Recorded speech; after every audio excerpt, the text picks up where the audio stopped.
Olá, meu nome é Luciano Raal, sou mestrando do curso de Ciências Jurídicas da Universidade Unicesumar e faço parte do projeto de extensão O Mestrado Responde. E eu gostaria de responder a 3 perguntas feitas pela comunidade, dentro do tema dos direitos da personalidade. A primeira pergunta é a seguinte: conheço uma moradora de rua que teve um filho, mas acabou voltando para as ruas e deixando a criança com uma vizinha para ser criado. Isso é possível? Bom, primeiro a gente tem que compreender que a situação de rua é uma condição extremamente complexa, grave e pode envolver questões de saúde mental, abandono familiar, dependência química, e mesmo a pessoa nessas condições, ela deve ser observada como uma mãe ou como pai, e o Estado deve auxiliar essa pessoa que quer exercer de forma adequada esse papel.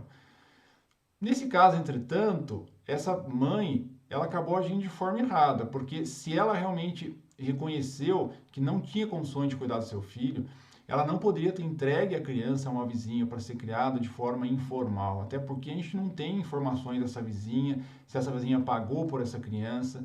Isso é chamado de adoção à brasileira. Então, para preservar os direitos da personalidade dessas crianças, a lei prevê que, nesses casos, o Conselho Tutelar deve ser acionado para que daí sim a mãe seja ouvida perante o juiz para ver se aquela vontade dela mesma de entregar a criança para uma outra família, e uma família devidamente estudada, que passou por um curso, por um treinamento, vai estar recebendo essa criança, e essa criança vai ter um lar ali adequado, enfim, de acordo com o que a legislação prevê.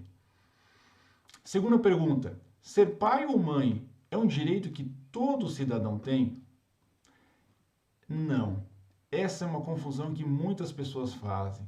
A maternidade e a paternidade não são direitos. Na verdade, elas são o que a gente chama de ônus, de munus, de obrigação. Os direitos que o pai e a mãe têm, por exemplo, direito de trabalho, afastamento do trabalho, licenças, benefícios, todos esses benefícios, direitos, eles decorrem da maternidade ou da paternidade, ou seja, são em razão da criança. Então a gente pode ver que a lei da maternidade e a paternidade prevê uma série de deveres, muito mais deveres que direitos. Os poucos direitos decorrem da situação do filho. Então, não. A paternidade e a maternidade não são direito e elas só subsistem, ou seja, só continuam enquanto esse poder, que é do poder familiar, for exercido no prioritário interesse da criança. A última pergunta: por que hoje em dia as crianças e adolescentes têm tantos direitos e poucos deveres? Para responder essa pergunta, primeiro a gente tem que entender que a criança, ela não era criança na antiguidade, ela sempre foi vista como um pequeno adulto. Então ela foi tratada dessa forma historicamente. Então ela sempre trabalhou, ela sempre contribuiu ali desde os 5, 6, 7 anos com o trabalho doméstico, com o cuidado da casa ou com o trabalho pesado na lavoura. E mais recentemente, na Revolução Industrial, com o trabalho nas fábricas. Então as crianças acabavam trabalhando 10, 12, 14 horas por dia, recebendo um salário bem menor que de um homem, de um adulto. E isso era conveniente para o dono das fábricas. A partir daí, iniciou-se o movimento trabalhista para a redução do jornal de trabalho, mas também começou a se observar a criança com um olhar diferenciado.